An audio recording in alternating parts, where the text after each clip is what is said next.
En la mesa de Desayunos Informales, el prosecretario de la Presidencia, Jorge Díaz. Bienvenido. ¿Qué tal? ¿Cómo le va? Bueno, muchas gracias. Buenos días para todos. Bueno, muchas gracias por estar aquí. Primera pregunta. Hay un señalamiento conceptual desde la oposición respecto a que en octubre, cuando se inician los pasos para la rescisión del contrato, todo estaba resuelto y que todas las acciones que se dispusieron en ese momento iban encaminadas hacia eso, que tenían razones más políticas que jurídicas. En aquella instancia no se rescindió el contrato, ahora sí se anuncia la rescisión, pero el argumento es el mismo que en octubre, que es la ausencia de, por lo pronto, una de las garantías, que ya se sabía en aquel momento que era de una empresa de papel. ¿Podemos explicar qué fue esta ventana de tiempo entre la decisión de octubre o el anuncio de octubre y la decisión de ahora? Bien, a mí me llama poderosamente la atención la coincidencia de argumentos entre las evacuaciones de vistas que hace Cardama y los argumentos de la oposición. Son un calco. Es como que hubiera una especie de acuerdo tácito entre el astillero y la oposición para sostener una posición única, porque básicamente los argumentos son los mismos. Me llama la atención, simplemente. No podemos decir lo mismo porque no vimos esas evacuaciones. Las vistas son públicas, el expediente administrativo es público, o sea que cualquiera lo puede consultar sin ningún tipo de problema. A ver, acá lo primero que hay que dejar claro es de que se rescinde un contrato entre el Estado uruguayo y un privado. A mí me interesa remarcar cuál es la naturaleza jurídica de este contrato. Y perdónenme que sea un poco maestro ciruela, pero cuando hablamos de derecho, hablamos de derecho. Cuando hablamos de política, es otra cosa. Yo hoy vengo a hablar de derecho. Esto es un contrato de suministro entre el Estado uruguayo y un proveedor celebrado en el marco del TOCAF, el Texto Ordenado de Contabilidad y Administración Financiera del Estado. Artículo 33, compra directa, contrato de suministro, eso está absolutamente claro. El contrato de suministro, ambas partes asumen determinadas obligaciones. Hay determinadas obligaciones. Dentro de las obligaciones que asume el proveedor estaban las obligaciones de constituir una garantía de fiel cumplimiento, es decir, una garantía que pretende asegurar que se va a cumplir bien y fielmente con las obligaciones asumidas en el contrato, y una garantía de reembolso de anticipo financiero, cuyo objeto es asegurar que el dinero que el Estado uruguayo le entrega al astillero sea utilizado específicamente para la construcción de los buques y no para otra cosa. Esas son las dos garantías. Eso se iba chequeando en cada hito. Esas son las obligaciones que surgen del contrato. Y estas dos obligaciones no son obligaciones accesorias, como se ha salido a decir por ahí. Son obligaciones fundamentales y esenciales, al punto tal que si no se cumplían, el contrato no entraba en vigor. ¿Está claro? O sea, si esas obligaciones por parte del proveedor no se cumplían, el contrato no hubiera entrado en vigor nunca. Existían 45 días para la constitución de estas dos garantías y pasaron 11 meses. Es más, había una cláusula en el contrato que establecía que hacia los 60 días de firmado no entraba en vigor, es decir, no se cumplía con esto, el contrato era nulo, salvo que ambas partes acordaran lo contrario. ¿Saben qué? Ambas partes nunca acordaron lo contrario. Fue una puesta de acuerdo tácita, pero no hay un acto administrativo que describa la voluntad del Estado de seguir adelante con esto. Dicho esto, que creo que es importante porque centra el elemento jurídico de la toma de la decisión, en octubre lo que nosotros constatamos fue la inexistencia de una de las garantías. Es decir, que se nos había presentado documentación fraudulenta, no solamente la documentación que nos presentó es fraudulenta, sino que además parte de ella era producto de una falsificación de documentos públicos en España, una empresa que no existía, etcétera, etcétera, etcétera. Pero el contrato entró en vigor.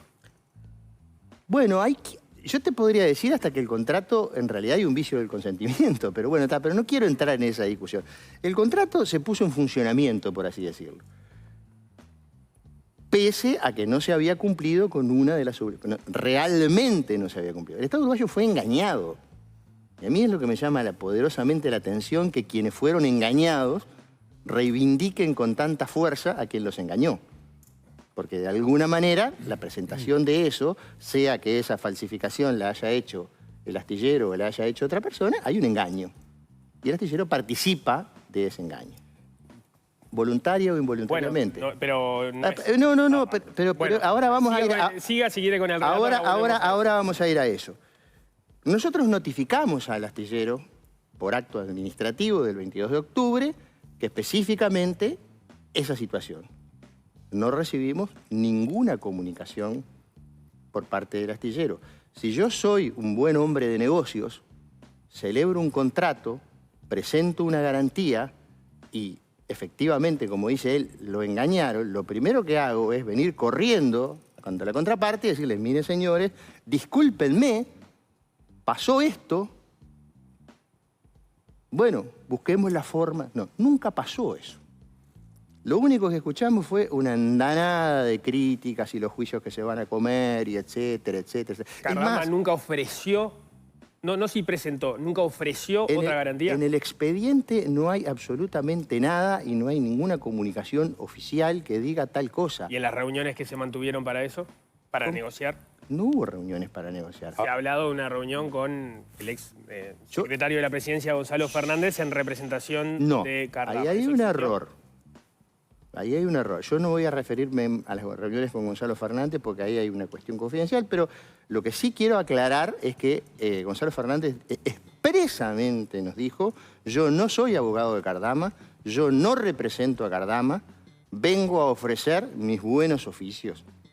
Nada más que eso. Pero sobre lo decía Javier García en base a una... Lo que diga Javier García es un problema de Javier García. Pero quiero saber si... Lo que dijo Gonzalo Fernández fue, yo no soy abogado de Cardama, no represento a Cardama y por tanto vengo a ofrecer mis buenos oficios. Eso queda claro, pero... Yo participé en una sola reunión donde este tema no estuvo sobre la mesa. Gonzalo Fernández no llevó a Torre Ejecutiva, donde estaba el presidente Orsi, una propuesta de 3 garantías. Hasta donde yo sé, no. ¿No? No hay ningún expediente que diga no digo que tal sea expediente, digo de palabra. Llegó, tuvo una reunión, dijo, tengo 3 propuestas de garantías. Si el señor Gonzalo Fernández se reunió con otras personas en la Torre Ejecutiva, yo eso lo desconozco. En la reunión que yo participé, se habló muy genéricamente de algunas tiene que haber enterado si Gonzalo Fernández fue con 3 propuestas de garantías sustitutivas. 3 propuestas escritas de garantías. No sé si escritas o no. Si bueno, pero Sapo, estamos hablando del Estado uruguayo. No estamos hablando del boliche donde voy y digo, che, pasa tal cosa. Hay un incumplimiento grave que ¿no sucedió eso? ¿Eh? ¿No sucedió eso? ¿De qué? Que Gonzalo Fernández fue con 3 propuestas de garantías sustitutivas. En la medida hasta donde yo tengo conocimiento, no. ¿Y tiene conocimiento de todo, Jorge No, Díaz, no sé si tiene conocimiento de todo. Le han hecho una fama, pero no importa. ¿Y cuál es la confidencialidad de esa reunión si no estaba oficiando como representante legal de Cardama? Bueno, hubo una reunión informal. Yo participé de una reunión informal donde la idea era discutir cuestiones jurídicas que estuvieron sobre la mesa y después no hubo ninguna... Yo no participé de ninguna reunión más. ¿Y los buenos oficios qué sería? Si no los buenos oficios de Gonzalo Fernández, ¿qué sería? O sea, ¿para qué tratar de acercar a las partes a ver si se encontraba una solución al problema. Pero no una solución concreta. Bueno, yo no sé, yo no conocí ninguna solución concreta. ¿Qué quiere que le diga? Pero aparte, no es la forma. La forma es que el señor Cardama hubiera venido al Uruguay a través de un representante real, un abogado de él, y hubiera dicho, señores, primero pedir disculpas. Primera cosa, porque el Estado uruguayo se lo respeta. Pedir disculpas cuando tú presentaste documentación falsa y engañaste o participaste voluntario o involuntariamente de un engaño, un buen hombre de negocios lo que hace es pedir disculpas. Y no salir, perdónenme la expresión poco académica, a gallear por ahí a través de la prensa sin venir a dar una explicación de nada. Esa cuestión se le dio, vuelvo a repetir, se lo notificó, luego se le dio vista para que el televidente entienda, porque el otro día mi señora, tú decís dar vista, me parece que fuera una cosa muy común. Dar vista es poner en conocimiento de la contraparte todo lo que estaba en el expediente. Se lo puso en conocimiento, se le dio un plazo de 10 días para que evacuara esa vista, es decir, para que dijera, bueno, de todo esto, ¿qué pasa? Ahí tampoco hubo una propuesta de sustituir la garantía ni nada por el estilo. Simplemente una serie de introperios y más o menos la misma línea de defensa que usted señalaba. Esta es una decisión política, Es más, dice, me engañaron, pero no dice cómo, ni quién, ni con quién contactó, ni cuánto pagó. Es simplemente genérico, me engañaron. Perdón, seguimos con el periodo de tiempo. ¿Pero qué pasa con ese argumento de Cardama? ¿De qué? De que también fue engañado. ¿Por qué a Uruguay lo eximiría de responsabilidad de haber aceptado una garantía trucha y no a Cardama haber caído en lo mismo en el caso de que haya recibido una garantía trucha por parte de Eurocomercio? Yo defiendo el Estado uruguayo.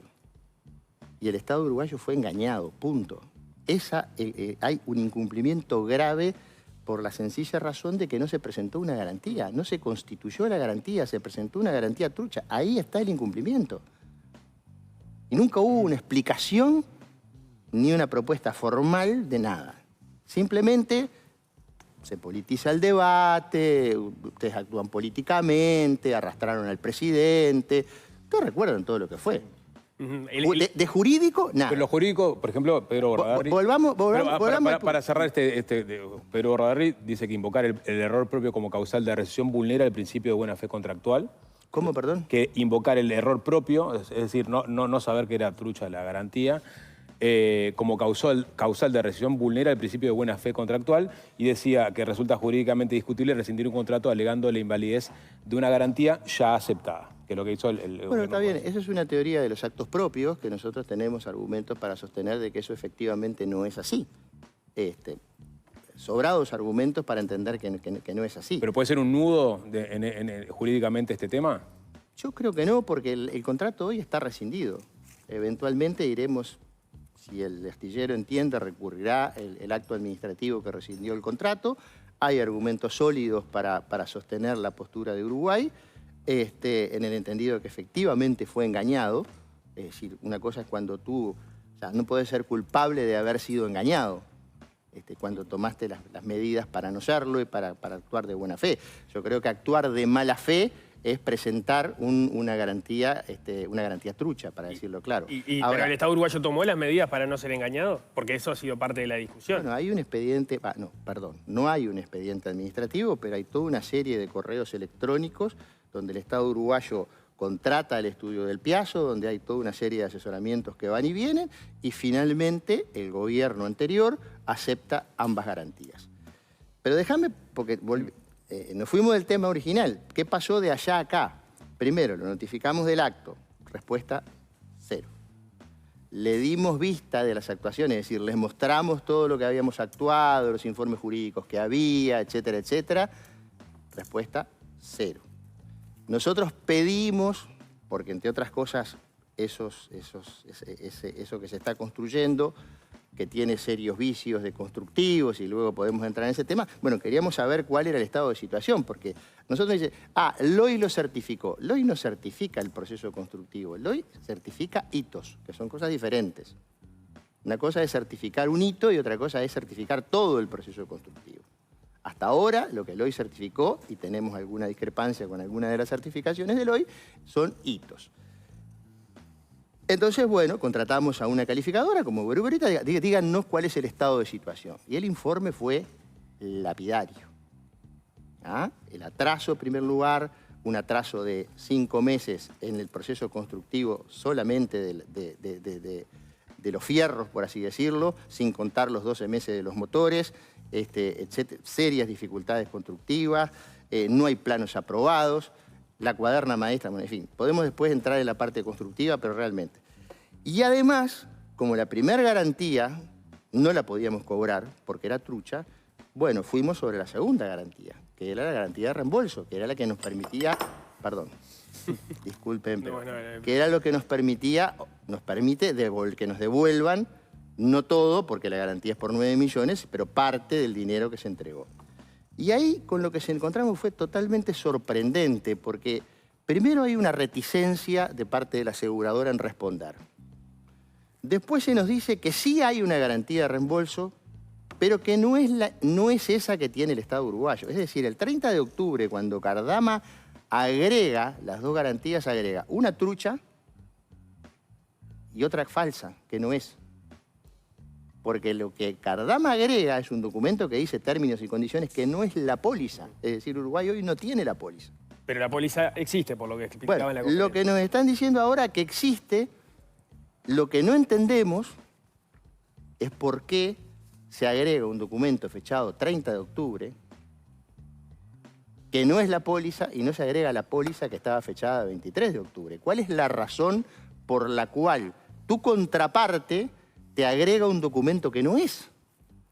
Usted puso una hipótesis el No, viernes. la única en la explicación razonable que le encontramos, pues, quizá pueda haber otra, es que efectivamente esa póliza puede no cumplir con el contrato, porque el contrato establecía que la póliza de reembolso se reducía, solamente se podía reducir contra la entrega del primer buque. Y la póliza que se firmó establece otro tipo de reducción. Es decir, si hubiera presentado la póliza, la real, la que supuestamente es real ahora, porque yo ya a esta altura, en este mundo, yo con el astillero ya no sé lo que es real y lo que no es real, lo concreto es, si hubiera presentado, se le hubiera dicho, no, mire, esto no cumple.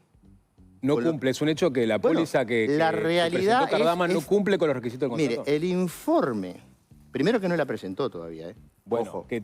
Nosotros que tenemos está en el una copia que nos dio la aseguradora. Exacto. Punto número 1. Presentarla, Pero eso basta para cobrarla, ¿se puede presentarla cobrar? no la presentó nunca. Bueno, nosotros vamos a intentar cobrarla, obviamente. Ahora, lo que no sabemos cuál es el monto. Porque así se establece un sistema de deducciones que no es el sistema que establece el contrato. Entonces, en términos concretos, eso- resumiendo. Tenía la obligación esencial y fundamental de agregar dos garantías sin las cuales el contrato nunca hubiera entrado en vigor. Las dos que agregó, una es trucha y la otra no tiene ningún valor jurídico. La que no tiene... Ningún valor jurídico. El de términos y condiciones, lo que agregó él, no tiene ningún valor jurídico. Cero. Entonces, Pero existe. ¿de qué buena fe o mala fe me estás hablando?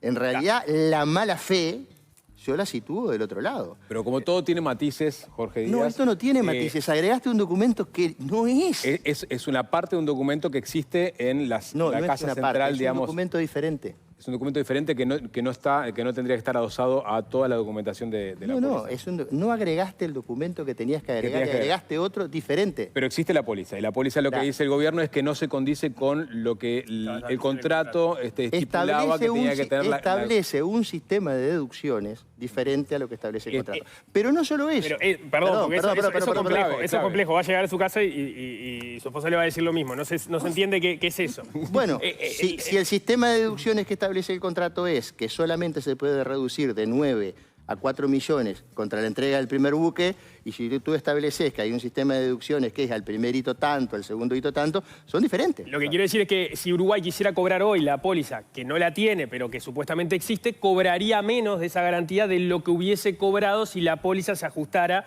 a los términos del contrato. Brillantemente explicado. Bien.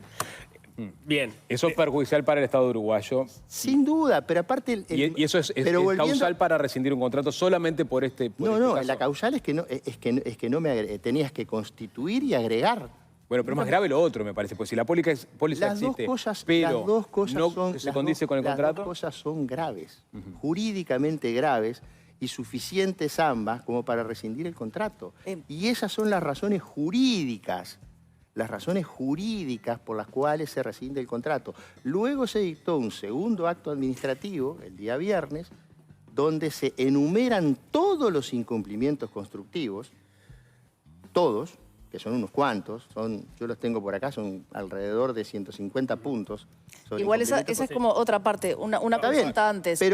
y ahí efectivamente, ahí también hay daños y perjuicios. Ahí está, pero la razón... Porque todas las observaciones que hicieron los representantes del Estado uruguayo, los dos militares, los famosos espías, yo es la primera vez que veo un espía que es designado formalmente por el Ministerio de Defensa para cumplir una función específica, actúe como un espía. Yo creo que es de una gravedad y de una irresponsabilidad ese tipo de manifestaciones que se prácticamente se explican solas.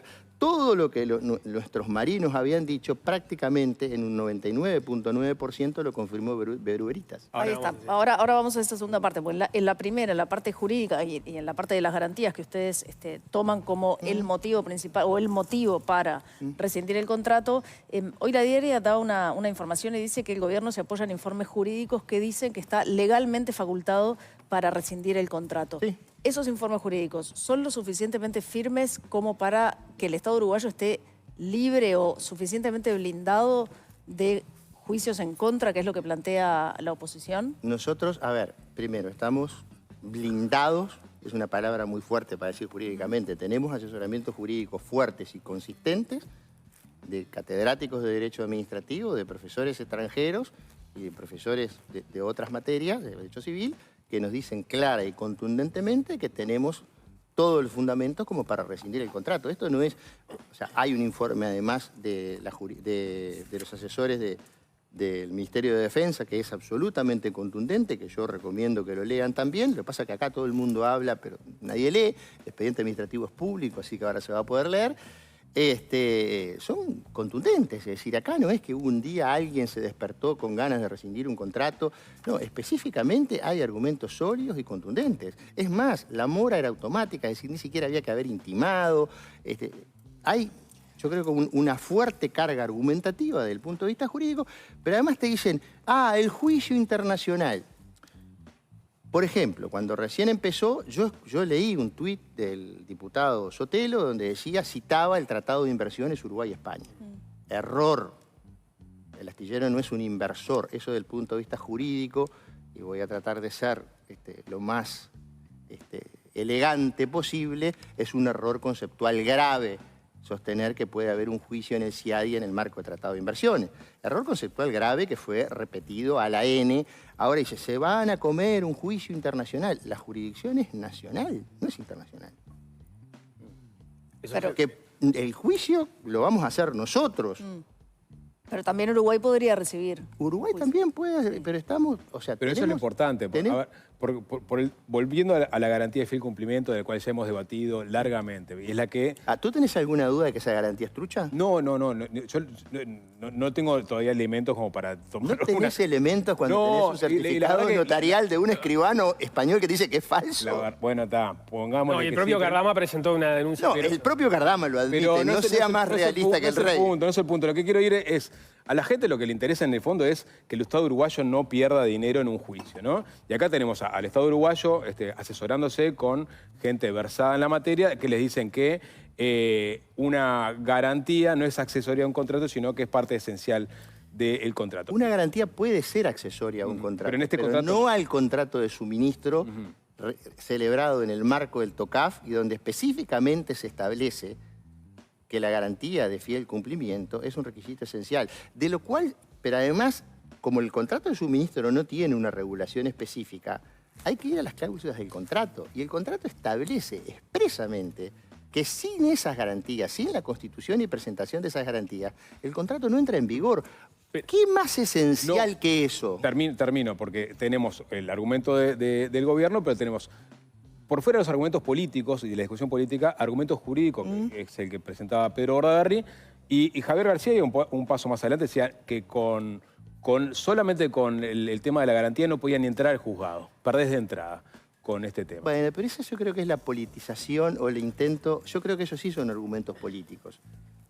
Esos son argumentos políticos. A mí me llama poderosamente la atención la obstinación con el cual el Partido Nacional ha defendido esta situación con Cardama. Obstinación que se demuestra en, primero, no sabemos cómo llegó Cardama. Se rechazó un proceso competitivo y se eligió en forma directa al que había salido último en el proceso competitivo. Se le permitió modificar las ofertas cuando a los otros que lo llamaron no se les permitió. Contrataste a un astillero que no tenía ninguna experiencia en la construcción de este tipo de buques, a un precio que unánimemente todos los astilleros del mundo te dicen a ese precio no se puede construir esos barcos. Primer punto respecto del contrato. Lo contrataste porque era barato y lo contrataste porque lo iban a construir rápido. Ahora, hete aquí perdón que... Si es Cardama... No, entiendo, es un colega tuyo que le estoy diciendo que no desde hace 2 días y sigue insistiendo. Volviendo al punto, eso es la celebración del contrato. Pero si seguimos un poquito más adelante, tenías 45 días para constituir la garantía. Sin expediente, sin acto administrativo, sin motivación. Los 45 días se transformaron en 11 meses. Hubo una obstinación en dar prórroga y prórroga y prórroga y prórroga para que efectivamente eso saliera adelante. Te olvidaste del plazo de los 60 días. Aceptaste garantías que a la postre, pero además es interesante... Bueno, pero perdón, porque ese punto que iba a ingresar es relevante y tiene que ver con lo que dice Sapo. El gobierno de la época, el Estado uruguayo acepta esa garantía y no queda claro que se haya hecho la debida diligencia a la hora de aceptar esa garantía. Usted mencionaba, bueno, tuvo todo el ida y vuelta con el estudio del Piazzo, pero el estudio del Piazzo no garantizaba la solvencia de Eurocommerce. Eso era responsabilidad del Estado uruguayo. Y el Estado uruguayo no lo hizo. Del mismo modo que si te entregan en vez de entregarte la póliza, te entregan términos y condiciones, en un documento que no es la póliza, es deber del Estado uruguayo. Eso estaba tan bien hecho que hasta el estudio del Piazzo dijo que era correcto. Ahí hay un estudio, hay un error explícito hasta el estudio del Piazzo, y formalmente el estudio del Piazzo dijo que la garantía de fiel cumplimiento también era correcta y tampoco era correcta. Pero es un problema eso, a la hora de un juicio. A ver, porque es el Estado uruguayo validando una garantía y el Estado uruguayo... A ver, nosotros estamos tranquilos respecto del juicio, tenemos asesoramiento jurídico y yo creo, con todo respeto, que estamos entrando en el eje que marca la oposición. Porque la oposición a todo esto lo que ha dicho es: esta es una decisión política, acá están todos los argumentos jurídicos para acreditar que no es una decisión política, política es la resistencia. Quieren destruir el legado de la calle Pou. Yo me pregunto, ¿el legado de la calle Pou es destruir documentos, aceptar documentos truchos, contratar con empresas insolventes? ¿Ese es el legado de la calle Pou? La verdad que yo creo que, con todo respeto, yo no soy blanco, pero el legado de la calle Pou... Otro tema ahí por la ventana, ¿no? La destruir destrucción de documentos. No era el tema Cardama, pero es un dato de la realidad. Pero Nadie lo ha negado que se destruyeron documentos. Abrimos un paréntesis, ¿hay alguna novedad al respecto? No sé, porque yo me estoy totalmente desentendido, pero hasta ahora nadie ha negado ese punto. Digo, destruir... Pero el Estado uruguayo no va a perder plata con un juicio contra Cardama. Eso es lo que importa, este momento, con los argumentos que presentó hasta ahora para rescindir el contrato. Nosotros estamos convencidos de que tenemos una posición absolutamente sólida para la decisión que tomamos desde el punto de vista jurídico e hicimos las consultas con los catedráticos al respecto. Sobre el tema jurídico, porque me interesa en línea con lo que estamos hablando. Uruguay, pongámosle que no pierde plata, pero tiene que recuperar plata. Sí, bueno, y para eso hemos contratado un estudio español que está trabajando para la recuperación, porque vamos a hacer un juicio por daños y perjuicios y pretendemos cobrar la garantía, esa que no sabemos de cuánto es, por las razones que ya expliqué, y por la primera garantía no existe, ¿no? Y además tratar de recuperar el dinero que se ha invertido. Pero en realidad... ¿a quién se lo vamos a reclamar ese dinero? A la garantía y a Cardama. Y Cardama tiene ese dinero porque todo indica que es insolvente y que no tiene dinero. Ahí entramos en un terreno más complicado porque estamos defendiendo a alguien que presenta documentos truchos y que además es insolvente. No, yo no estoy defendiendo nada, estoy preguntando. Hay un astillero allí. ¿Cuánto reclaman de daños y perjuicios? Bueno, lo primero es recuperar la plata que pusimos, porque aparte hay otra cosa que es interesante. En la garantía, la segunda garantía, que está en la póliza y que nosotros no lo sabíamos porque no teníamos la póliza, de hecho no la tenemos todavía, pero tenemos una copia, ustedes fíjense que RedBridge le exige al astillero una contragarantía. Para salirle de garantía le exige una contragarantía de 3 millones de euros. ¿Saben cómo se pagaba o cómo se pagó esa contragarantía? Fueron 3 millones de dólares que se fueron pagando conforme el Estado uruguayo fue pagando en 3 cuotas que coincidían con el pago de los hitos. Es decir, cada vez que el Estado uruguayo le entregaba dinero al astillero para construir, casi 1 millón de euros iba para RedBridge. Es decir, hasta el dinero del Estado uruguayo tampoco se utilizó en su totalidad para la construcción del buque. De eso estamos hablando. Ahí está, pero en el juicio entonces, Uruguay va a tratar de recuperar los 30 millones, va a recuperar seguramente menos, pero los 30 millones que ya pagó... Vamos a tratar... No, primero, acá hay una primera cosa que es importante. que no lo hemos dicho hasta ahora. La primera cuestión es que dejamos de poner plata, lo que nos estamos ahorrando. O sea, el último hito... No, el último hito no. Si son 30, el contrato era por 80. Sí. Es decir, estamos hablando de que nos estamos ahorrando 50 millones de euros que íbamos a poner en una cuestión que claramente, a la luz del informe de Bureau Veritas, no iba a terminar bien. Es decir, lo primero que tenemos que decirle a los ciudadanos, ahorramos 50 millones de euros. Punto 1. Punto 2, sobre los 28, 30 que ya se entregaron, bueno, vamos a tratar de recuperar, sea a través de la garantía, sea a través de las acciones concretas, ese dinero que ya se invirtió. ¿Y lo que ya se construyó? Lo que ya se construyó pertenece al Estado uruguayo y, bueno, alguna cosa estamos pensando con eso. ¿Alguna cosa que es Alguna traerlo? cosa estamos pensando con eso. Eso tiene que ver con la mención que hace usted en la conferencia de prensa cuando suma a España como uno de los posibles destinos de dónde tener las patrulleras. Alguna cosa estamos pensando con Para eso. quienes no vieron la conferencia de prensa, se dio una situación muy curiosa en la conferencia, que la ministra de Defensa, Sandra Lasso, comprometió que dentro del periodo iba a haber patrulleras oceánicas. Se preguntó, bueno, en qué se estaba pensando en ese sentido. Toma la palabra el presidente de la República, Yamandu Orsi, menciona una serie de países que están mirando como opción para tener esas patrulleras. Se mencionó Argentina, se mencionó Colombia, etcétera. Y Díaz agrega a España como una opción, que fue curioso porque era el menos involucrado. No era ni el presidente de la República que estaba dando la respuesta, ni la ministra de Defensa, que se supone que es la que está en esos temas. Y usted agrega a España. ¿Por qué agrega la mención de España como una opción? Porque tiene una industria de astilleros potente, poderosa, incluso tiene astilleros públicos como Navantia, que son poderosísimos, que construyen hasta submarinos, y es un país que tiene una larga tradición en la construcción. Pero Que haya una oveja negra no significa que todas las ovejas sean negras. ¿Sería más fácil trasladar lo ya No, construido? eso ya entramos en un terreno especulativo. No. Díaz, en la conferencia también hablaron de que se iban a buscar responsabilidades personales e institucionales a propósito de este proceso. Hubo una investigación administrativa, hubo varias investigaciones administrativas. Una en el Ministerio de Defensa que sugiere que se le inicie un sumario al exdirector de Recursos Financieros, Damián Galo. Tengo entendido que a varios, pero no sé. Bueno, por lo pronto pongo este. Tampoco sé exactamente quiénes, pero a varios. Sí, que actualmente está en paz en comisión con el senador Blanco y exministro Javier García. Ahí Javier García, consultado sobre esta investigación administrativa en particular, dijo que se había hecho desde Presidencia de la República, que la había hecho la Oficina Nacional de Servicio Civil, y lo hizo Jorge Díaz, teledirigido desde Presidencia, desde la oficina que participaba en reuniones en el Ministerio de Defensa recibiendo a los empresarios. Es decir, Jorge Díaz estuvo detrás de esta investigación administrativa. Yo no voy a contestar públicamente las afirmaciones de los abogados del astillero. no, es un senador de la República. Funge de tal. ¿Cómo?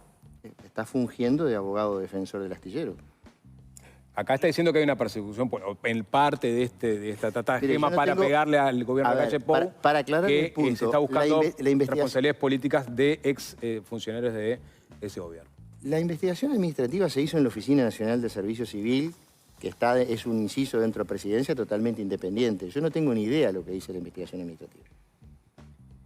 No tengo ni idea. Lo que pasa es que siempre es más fácil echarle la culpa a Jorge Díaz, pero digo, el debate ese se dará en los procedimientos administrativos correspondientes. Uno de los procedimientos es si se manda o no a la justicia esto, que es cuota parte de decisión la tiene Presidencia. Yo creo que a la justicia se va... Mira, acá hay 4 órdenes de responsabilidad. Hay un orden de responsabilidad política que se va a ventilar seguramente en el Parlamento. Yo creo que hay mi opinión personal que tiene que haber comisiones investigadoras, una comisión investigadora que investigue todo. Está de acuerdo con que haya. El Partido Nacional lo ha manejado. No, pero el Partido Nacional quiere una comisión investigadora para investigar las razones por las cuales se rescinde el contrato. Yo quiero una comisión investigadora que me investigue por qué se eligió Cardama, por qué se eligió Cardama, por qué se firmó ese contrato, todo el proceso de constitución de garantías, porque aparte hay Aunque otra cosa. incluya la inquietud del Partido Nacional de por qué se llega a la Que incluya todo, no hay ningún problema, pero que incluya todo. Todo. Pero si el Frente Amplio va a ser parte de la comisión investigadora, es de suponer que todo eso se va a incluir. No lo sé, eso es un tema del Parlamento. Digo, hay responsabilidades políticas que se ventilan acá. Hay responsabilidades penales que se ventilan en la Fiscalía. Yo no sé en qué está la investigación en Fiscalía. Hay responsabilidades civiles que se van a ventilar eventualmente en los recursos administrativos que probablemente Cardama presente contra la decisión que dicta la rescisión. Hay responsabilidades civiles que se van a ventilar en el juicio que nosotros iniciaremos. Y hay responsabilidades de naturaleza administrativa que se ventilarán en los ámbitos administrativos. Hubo una investigación en el Banco República que se clausuró, una investigación en el Ministerio de Economía y Finanzas que se clausuró, y una investigación en el Ministerio de Defensa que está para resolución de la señora ministra. ¿Hay alguna... Los 4 órdenes de ¿No responsabilidad. van a mandar a la justicia los resultados de esa investigación? Seguramente, bueno, lo pidió el fiscal además.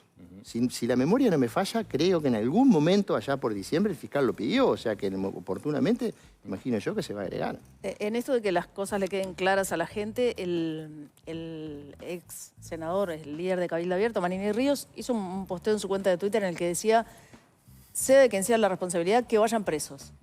Sí, estoy de acuerdo. ¿Existe la posibilidad? Pocas veces he estado tan de acuerdo con Manini en eso. No sé si que vayan presos, que cada uno asuma la responsabilidad que tenga que asumir. Pero el hecho de ir presos... Y dijo otra cosa, Esta empresa hizo cosas que nadie hizo. Sí. Y yo estoy totalmente de acuerdo con lo que dice el general Manini, porque las cosas que hizo esta empresa realmente son de un grado de desprolijidad que yo nunca en mi vida había visto. Donde voy con la pregunta es si existe la posibilidad en todas las denuncias que va a hacer el gobierno, la posibilidad real de una pena de prisión para alguno de los que participaron en... Yo, por razones que usted comprenderá, primero, soy muy respetuoso de la independencia de la Fiscalía, segundo, por ser ex fiscal general, más respetuoso todavía, así que eso está en manos del fiscal, estaremos a lo que él disponga. Está bien, pero sos abogado y conoces las normas. Específicamente, nosotros hicimos una denuncia penal, la parte de la denuncia penal lo viene siguiendo Jurídica de Presidencia, yo no estoy involucrado en ese tema. Se había manejado públicamente que Machado había pedido... en algún momento se manejó la palabra mayor prolijidad en lo que se había presentado por parte de la denuncia. Bueno, ante ese trascendido de prensa, lo que hice fue contactarme con la directora de Jurídica de Presidencia, preguntarle, es verdad que sí pidió documentación que estuviera traducida, legalizada y apostillada, y lo que se me respondió desde Presidencia es que esa documentación ya fue presentada. ¿Cuáles eran los problemas de esa denuncia? No, en la denuncia ningún problema. El tema era cómo se había agregado la documentación. Y bueno, sí, específicamente había documentación que se había realizado en Inglaterra, que específicamente había que traducirla, legalizarla y apostillarla. Eso se hizo. No sé si falta algo, pero eso es una relación jurídica de Presidencia con Fiscalía. Vuelvo sobre un punto La orden es, todo lo que pide el fiscal hay que darse. Vuelvo sobre un punto del inicio. Yo decía, bueno, en octubre se anuncia que se empezaban los pasos para la rescisión, basados principalmente en la ausencia de contrato. Ahora se toma esa decisión. Hace cuestión de 2 meses, usted estuvo aquí también, y le preguntábamos a propósito de, bueno, ¿por qué no se estaba dando los pasos ya en ese sentido? O sea, lo que terminó pasando ahora. Y usted, parte de lo que decía era de por qué quedarnos con un solo incumplimiento si tenemos la certeza de que existen otros. Y ahí se estaba refiriendo a los incumplimientos en la parte constructiva. De hecho, llega a mencionar lo que luego conocimos con el informe de Bureau Veritas del tema de la línea de bandera y los trámites que no estaban adecuados, etcétera. Sin embargo, en la presentación del viernes, lo que se dice es que esa serie de incumplimientos que ustedes estaban recabando, que tenían que ver con la parte constructiva, no iban a formar parte de la rescisión del contrato. Llevan un camino distinto. Bueno, esa fue una decisión que se tomó básicamente a nivel del Ministerio de Defensa, que es quien proyecta los actos, de no incluir los incumplimientos constructivos en el acto de rescisión por un tema de jurisdicción. Básicamente, todo lo que es constructivo tenía una jurisdicción arbitral y todo lo que es jurídico, contractual, tiene jurisdicción nacional. Y por eso, a los efectos de no ensuciar, digamos, la resolución de rescisión y que fuera absolutamente prolija y se basara solo en argumentos jurídicos, fue que no se incluyeron los argumentos constructivos, que sí se incluyen en una segunda decisión. Es decir, no queremos que se contamine el debate sobre la rescisión con cuestiones constructivas que en realidad podría decirse que tienen otra jurisdicción. Porque ahí está lo que se decía, por ejemplo, Javier García lo decía en Aire Rico el otro día. Bueno, en realidad pensaban que el informe Bureau Veritas iba a dar peor de lo que terminó dando. ¿no? O sea, en ese sentido de, bueno, se estaba recabando información y se pensaba que el informe iba a dar algo lapidario que no terminó surgiendo. A ver, son todas conjeturas. Peor de lo que terminó. No cumple con las reglas de bandera, no hay planos constructivos, hay riesgo de estabilidad del buque, hay un atraso del 30%, en la parte solamente del casco, de los metales, el astillero no va a poder cumplir en tiempo y forma. O sea, hay una larga lista, mire que las tengo acá, si quieres se las leo todas. Todo eso sí se va a discutir a nivel internacional entonces. Y está la puerta abierta para discusión sobre un arbitraje. La realidad es que yo creo que incide en el tema de los daños y perjuicios, no solamente los daños y perjuicios que se van a reclamar a nivel, del juicio civil, sino que además ahí hay otras cuestiones a tener en cuenta que bueno, el expediente es público, es de acceso público, lo que nosotros no vamos a hacer es decir abiertamente y públicamente cuál es la estrategia del gobierno a seguir de acá en adelante, más allá de lo que está público, porque por lo que vemos, como hay una coincidencia tan clara entre los argumentos del astillero y los argumentos de la oposición, realmente creemos que tenemos que tener algunas salvaguardas, no respecto de actos jurídicos, y acá no hay ninguna reserva, respecto de las cuestiones estratégicas. Entonces quiero separar bien claro, acá no hay oscurantismo, no hay... Acá está todo el menú sobre la mesa. Eso es decir que la oposición juega contra el país. Es decir lo que está pasando. Yo no estoy diciendo que está jugando contra el país, estoy diciendo que está pasando eso. Los argumentos sistemáticamente que Cardama presenta en el expediente administrativo son los argumentos que repite el señor García. Es un dato de la realidad. ¿Pero vos tenés alguna prueba, porque todo esto... Esos son hechos. Sí. ¿Pero vos tenés alguna prueba que vincule directamente a Javier García con alguna ilicitud en todo esto? Si yo tuviera una prueba ya la había presentado en un juzgado. Yo lo que estoy constatando es un hecho. El hecho concreto es ese. Hay una obstinación, vuelvo a repetir, desde la constitución del contrato, desde el proceso de constitución de garantía, desde la libertad. ¿Ustedes saben cuándo se hizo el primer pago? El 15 de diciembre del año 2024. ¿Saben cuándo presentó el astillero las garantías que finalmente fueron aceptadas pese a las cuestiones que tenían? En octubre de 2024, primera y segunda vuelta. 15 de diciembre, ya perdida la elección, se hace el primer pago, la primera transferencia. 25 de febrero se libra la carta de crédito, 5 días antes de que nosotros asumiéramos. 27 de febrero, 3 días antes de que asumieran, el comandante en jefe de la Armada aprueba una cuaderna maestra que recién llegó el 5 de marzo. Eso era lo que habilitaba el pago que ya se había hecho. Y ahí se libera el pago. 27 de febrero, 28 de febrero. O sea, si uno toma los hitos, los pasos, y toma el calendario político-electoral, va a haber un ajuste que demuestra claramente un apresuramiento en cerrar el contrato antes de que asumiera el nuevo gobierno.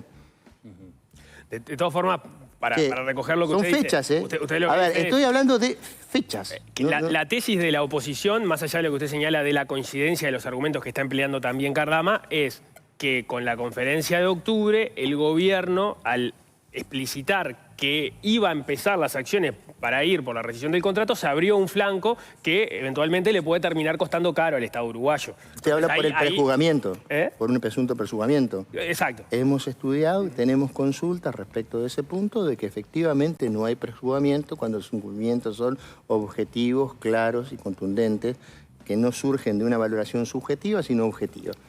También hemos consultado, hemos leído la jurisprudencia del TCA. Es decir, cuando digo hemos, no lo hizo Jorge Díaz, lo hizo un equipo de gente y de cátedras de profesores que nos han asesorado. Tengo una duda, quiero volver un segundito atrás al tema de las patrullas porque el otro día en la conferencia de prensa la ministra fue muy contundente en decir en este periodo de gobierno va a haber patrullas. Ese es un mandato del presidente de la República. Ahí está, perfecto. Hablando contigo un tiempo atrás y ante la misma pregunta vos decías... bueno, no me animaría a decir que va a haber, sino que seguro que se va a iniciar el proceso de tener... Cuando habla el presidente de la República, yo me callo. O sea, hay un mandato del presidente de la República que dice claramente que se tienen que tener en este periodo de gobierno y es nuestra obligación como integrantes del Poder Ejecutivo cumplir con la orden del presidente. Y que probablemente salga más caro. Es que más caro va a salir siempre porque, ¿sabe lo primero que nos dijeron los ingenieros que consultamos en Europa? ¿Quién hizo este contrato?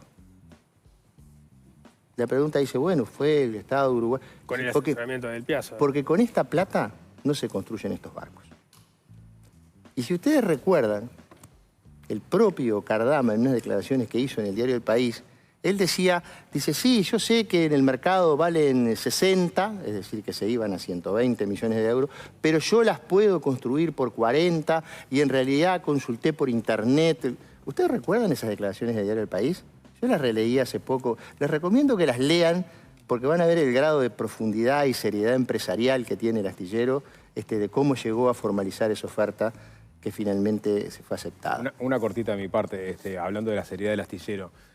La industria naviera en Galicia es, digamos, buque insignia casi, ¿no? Exactamente. Y obviamente... En eso estamos totalmente de acuerdo. Es una mancha para esa industria. ¿Han tenido algún tipo de conversación a nivel formal con la Junta de Galicia sobre este caso? Yo no estoy en condiciones de contestar esa pregunta hoy, porque no lo sé. Pero la Junta de Galicia tenía especial interés en que la patrullera se construyera ahí. Yo quiero aclarar una cosa que es importante. Es decir, lo que acaba de decir el señor Sass, para no decir el sapo, es así. O sea, la industria de Vigo, la industria de astilleros de Vigo, la industria española en general, tiene un prestigio muy grande. No todos forman parte de la construcción de ese prestigio. Bien.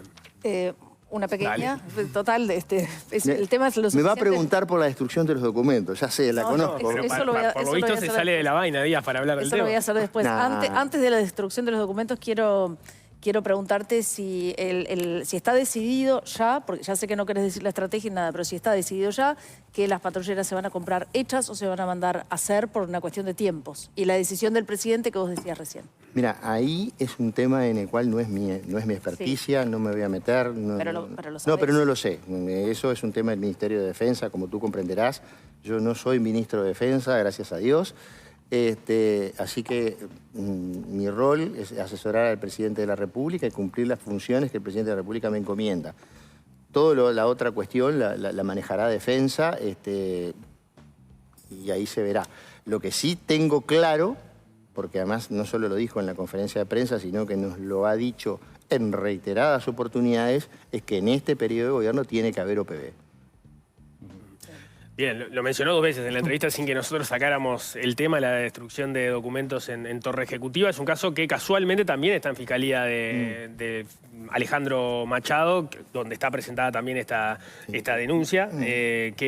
¿Cómo viene siguiendo el caso y qué novedades ha tenido? No, yo no sigo en el caso porque no cumplo ningún rol de ejercicio de la profesión el 1 de enero del 2025, no teniendo ninguna incompatibilidad jurídica para hacerlo. Yo podría estar ejerciendo libremente la profesión, sin embargo entendí que éticamente no correspondía que siguiera ejerciendo la profesión. Se ve que los de Tauro somos muy de Tauro, entonces nos mantenemos en esta postura. Esto es un entiende la dardo directo referencia. a Andrés Ojeda y su... Simplemente es una constatación de la realidad. Yo no ejerzo la profesión, me di de baja de todos los organismos posibles, no tengo ningún tipo de ejercicio, por tanto desconozco absolutamente lo que está pasando con ese expediente. Hay igual una demora en la resolución de ese expediente. Yo prefiero no hablar de la Fiscalía ni de las cuestiones de la Fiscalía porque prefiero mantenerme lo más lejos Pero en Torre posible. Ejecutiva no Pero hubo... sacó el tema. Sí, ¿en Torre No, no. Ejecutiva no hubo ningún tipo de avance sobre el tema? ¿Sobre este asunto? ¿Se podía ¿Sobre qué avanzar? asunto? ¿Y qué puede hacer la Torre algún- Ejecutiva? ¿Algún tipo de investigación de alguna índole? Está en la justicia ese tema, es imposible manejar eso a nivel de Torre Ejecutiva. Para la Torre Ejecutiva este es un tema del gobierno anterior y específicamente lo que sí dije, lo de la destrucción de documentos, porque documento falso, documento destruido, que vuelvo a repetir, nadie discutió, nadie desmintió a Carolina H. de que se habían destruido documentos. Es más, el propio presidente de la República lo admitió porque dijo lo que se rompió fue, o sea, algo se rompió. Es un dato de la realidad. Yo lo que me niego es, realmente, y lo digo con esto con honestidad, a decir, el legado de la calle Pou es este. Yo creo que, me parece que es minimizar muchísimo lo que fue el gobierno de la calle Pou, pensar que el legado es este. No mencionan eso, ¿no? No, Lo que dicen, se refieren al legado de la calle Pou y las diferencias que se han manejado desde este gobierno es, por ejemplo, el caso de Arasatí, que se cambió el contrato, se habló de algunas obras de saneamiento que también fueron modificadas y se habla de este caso con Cardama que se tira bajo el contrato. A eso se refiere la oposición cuando habla de que van por parte de lo que dejó armado el gobierno pasado. Yo no quiero entrar en el debate, pero esas son las tres cosas que son el legado de la calle Pou. Y el acuerdo con Catón-Atí. Y la reforma jubilatoria. Perdón. El acuerdo con Catón-Atí está firme, el contrato se está cumpliendo. Es más, el Estado uruguayo, porque así está obligado a hacerlo, está defendiendo ese acuerdo en un arbitraje internacional que inició Montecón. Vamos a separar la paja del trigo. Se está cumpliendo lo el acuerdo. Lo de Neptuno, le pedimos por favor que nos firmara el contrato porque no estaba de acuerdo y 15 días antes de que nos fuéramos, firmó el acuerdo. Era obvio que si nosotros le estamos diciendo no estamos de acuerdo, que efectivamente íbamos a trabajar para que algo con lo que no estábamos de acuerdo no se hiciera. O sea, no puede haber ninguna sorpresa en ese sentido. Se está cumpliendo el acuerdo con Catón-Atí porque en Aire Rico Del Sol conversábamos hace unos días con el ex senador Charles Carrera, que ha seguido el tema, y él hablaba, por ejemplo, que las inversiones comprometidas en el puerto por parte de Catón-Atí cuando celebra el acuerdo con el Estado uruguayo, a partir del cual se le entrega la concesión hasta el 2081, no están hechas. Bueno, esa es una buena pregunta para la ministra de Transporte. Yo de puerto sé lo que estoy trabajando en el arbitraje. Lucía, con muchísimo gusto, les va a contestar eso. Yo no estoy en condiciones de contestarlo. No, bueno, como habían ejecutado una garantía con el contrato con defensa, capaz que podía ocurrir lo mismo. No, pero eso porque efectivamente el presidente de la República me pidió que me involucrara en ese tema. ¿Usted sabe cuál es el objeto del cargo de prosecretario? ¿Destruir el legado de la calle Pou? No. Eso es lo que piensan algunos. No. Es cumplir los cometidos que le asigna el presidente de la República. Me quedó una del tema anterior. Y el presidente de la República no me asignó nada respecto del salvo los arbitrajes. Bien. No sé si se está escuchando. Estoy diciendo capaz que no. Ahí sí. No, la pregunta que me quedaba sobre el tema de la destrucción de documentos, vos fuiste abogado de Carolina H.